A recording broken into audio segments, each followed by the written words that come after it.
This video will be a gear review of the Specialized Prevail 2 cycling helmet.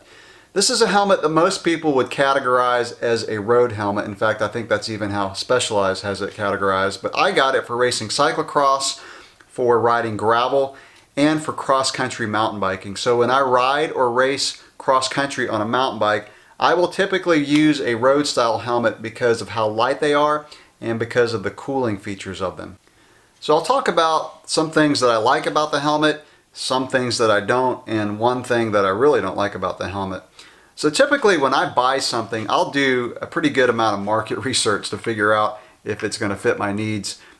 And that's why a lot of my reviews are very positive, because I don't buy things that I don't like.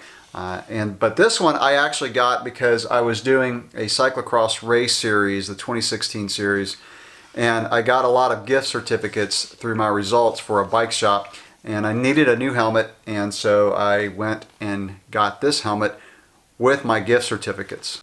So I'll first go over the things that I like about the helmet, starting with the thing that I like most, and that is the visor system. So this visor snaps on, just put a little pressure and it clips in there, and once it's on there, it's very secure.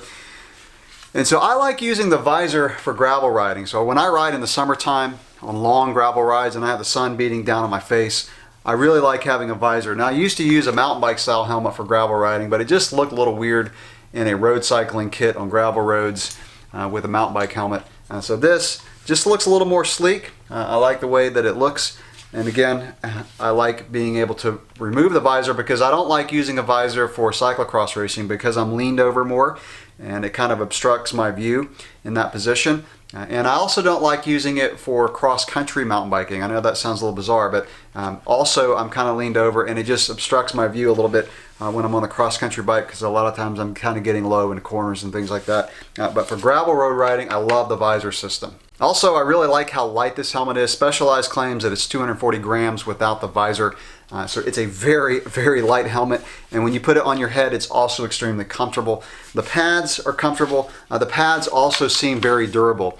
I hate getting a cycling helmet and the pads start coming apart after a year because of your sweat. So these seem like they're very durable. And I've had a Specialized helmet in the past, and the pads did last for quite a while. Like most helmets today, it has a fit system so you can make the helmet really snug on your head.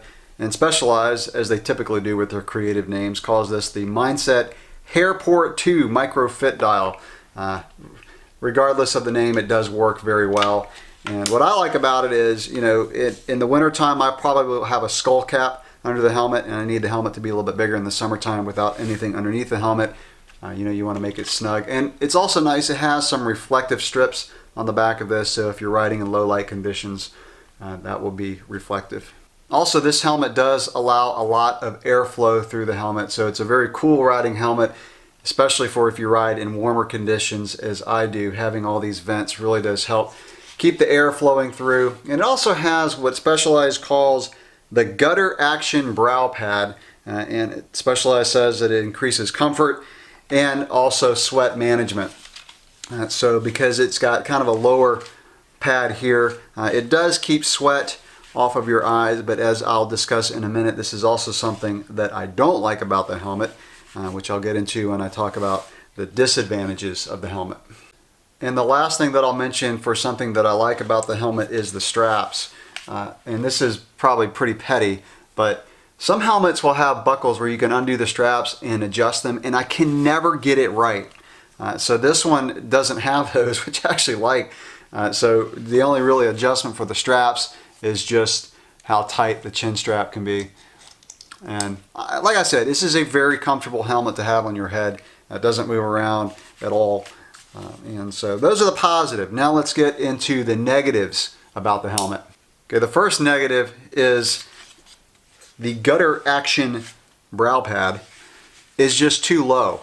And for gravel riding, it's okay, but when I'm racing cyclocross or riding cross country, the helmet just obstructs my view. Even if I take the visor off, I just don't like how low this is.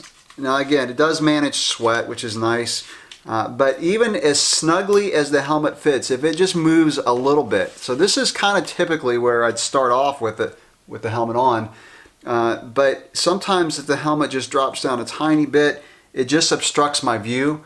So I don't like how low that is. Like I said, if I'm sitting more kind of upright for long gravel rides, it's not a big deal. But for situations when I'm lower, I just don't like how low this is. In fact, for my state championship cyclocross race last weekend, I went back to my trusty old beat up Giro helmet because of the way this fits. I just like the fact that it does not obstruct my view at all. You can see this in the front. And so that, maybe personal preference, but for me, it just puts a little bit more helmet in my view, which I find a little bit annoying. The other thing about the helmet that I'm not sure about is the durability. I've already got little dents in the helmet. My son was wearing the helmet one night and just kind of bumped his head on a low tree branch, not very hard at all, and it put a pretty good dent in the helmet. So for a helmet this expensive, which I'll get into next, I'm not sure how durable this is going to be. I really wish it doesn't have scratches and dents in it already, because I haven't really used it that much. So the big negative is the price. So like I said, I got this helmet with some gift certificates, so I didn't really pay much out of my own pocket. But for $225, there are so many more other helmet options out there that are going to be probably just as good. Even this old Giro that I have, that I don't know what I pay for this. This is the Giro Atmos, but I actually like that helmet better than this one. This one's a little bit lighter, which is cool, but as far as the price, like I said, there are a ton of other options. I like Specialized gear. They make some great quality stuff. I've got some winter cycling gloves, like 2 pair, that I've had forever. They work great, they're durable. I've had Specialized shoes. I've got their arm warmer, so they make some good quality gear. But I just feel like this is an overpriced helmet. My opinion, but I was looking online at some other options at helmets. So let's look at a few. The Giro Fathom, $150, and that looks like it could be a road or mountain bike helmet. The Giro Savant, $120. If you're a mountain biker, the Giro fixture looks super sweet, and it's only $65. And then there's the Giro Foray, another $65 helmet that looks like it's more geared towards road. Doesn't have a visor system. Personally, I will only buy a helmet now that is capable of having a visor. I just like that option. And then if you're primarily a mountain biker, Troy Lee Designs makes some super sweet helmets. The A1's $109. The A2, about $100. It's on sale right now, normally $175. So the bottom line is, personally, I would never pay $225 for a cycling helmet out of my own pocket. Now, if you're a roadie, if you ride a Specialized bike, if you maybe have some sponsorship through your local shop, go for it. But I try to be pretty honest in my reviews. I try to not sugarcoat anything. And so that's the raw review of the Specialized S-Works Prevail 2 helmet. So what do you think? Do you own this one? How do you like it? If not, would you buy this for $225? Let me know in the comments below. Thanks for watching.